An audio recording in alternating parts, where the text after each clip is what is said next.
जी अस्सलाम वालेकुम भाईजान, क्या हाल चाल है? ठीक है, खैरियत से हैं?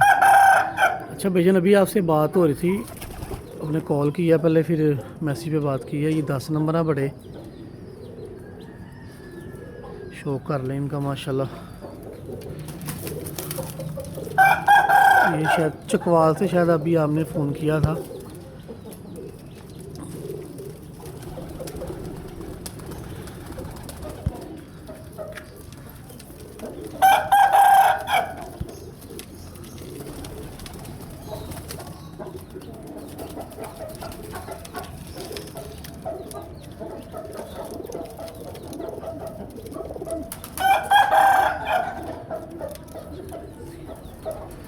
ये बच्चों की पलवाई देख लें माशाल्लाह, साइज़ चेक कर लें इनके, साइज़ बहुत अच्छे हैं इनके माशाल्लाह से।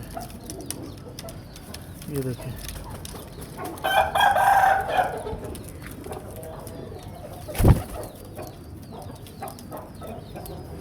ये भाईजान बच्चे हैं।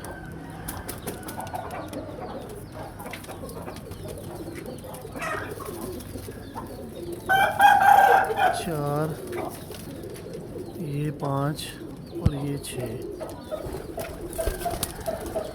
एक, दो,